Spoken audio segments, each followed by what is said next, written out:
The most widely recognized definition of entrepreneurship is the pursuit of opportunity beyond resources controlled. Each of these sections plays such a valuable role in the definition. Pursuit is the attitudes, beliefs, and actions of the entrepreneur, the relentless focus, resiliency, and passion.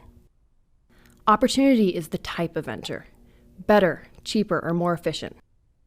Reaching the customers in a new way, or reaching new customers.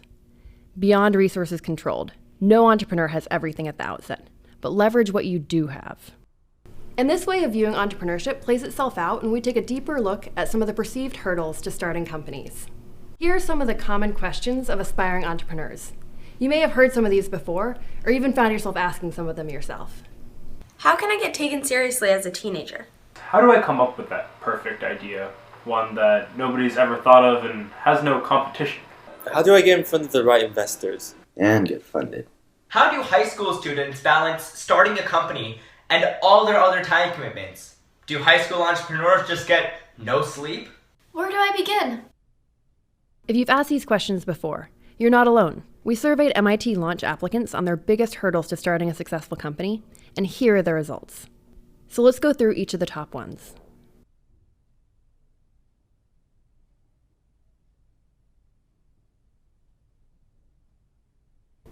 You may not have a resume yet to point to for credibility, but you have something even more valuable. You've been raised with the latest technological advances.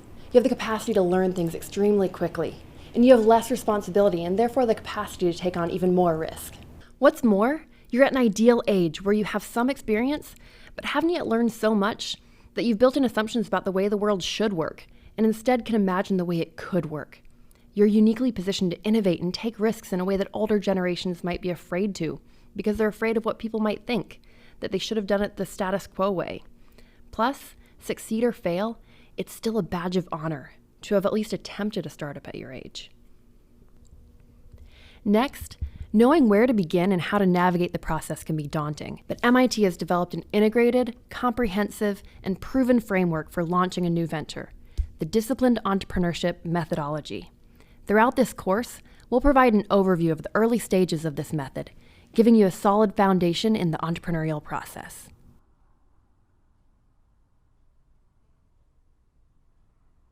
This is a much later stage in the process, not an early one.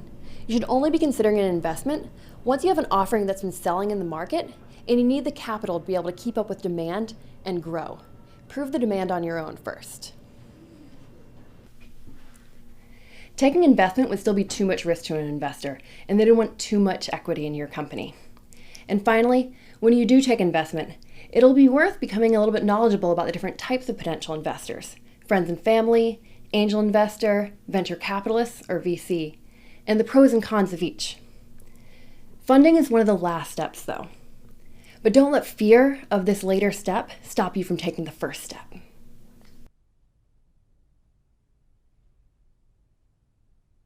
First-time entrepreneurs may worry that they don't have the perfect mindset at the outset, but taking that leap will allow unparalleled growth in focus, decisiveness, initiative, and adaptability.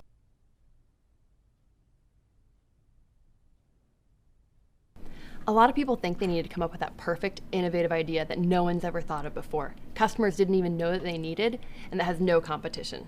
They point to an example like the iPad, saying that customers didn't even know that they needed a tablet. The innovation wasn't filling the need for a tablet, though. It was filling specific needs where people weren't satisfied with their current hardware. And believe it or not, the tablet had been thought of before.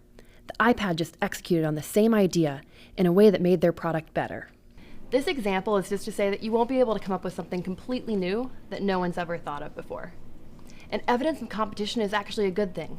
It means you're solving a need that customers care about and are willing to pay for.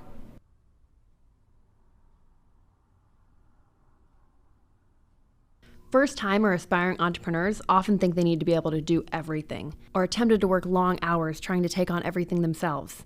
They think their gaps in knowledge or skills are holding them back from being able to start something, when instead finding teammates that share their motivations and vision with complementary skills would both alleviate the gaps while providing much needed moral support during the inevitable ups and downs of starting a company.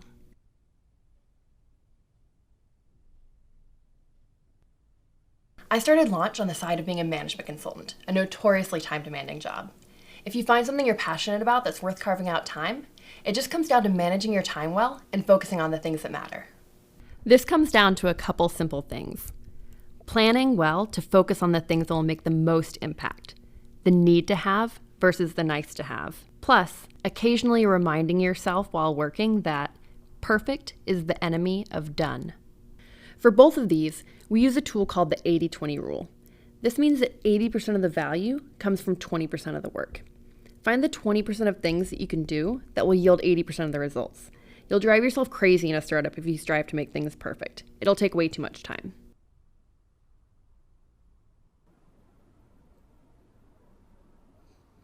You have a choice. You can let these barriers stand in your way, or you can be one of the brave ones, an entrepreneur who pursues opportunities regardless of what stands in their way. Because entrepreneurship is the pursuit of opportunity beyond resources controlled.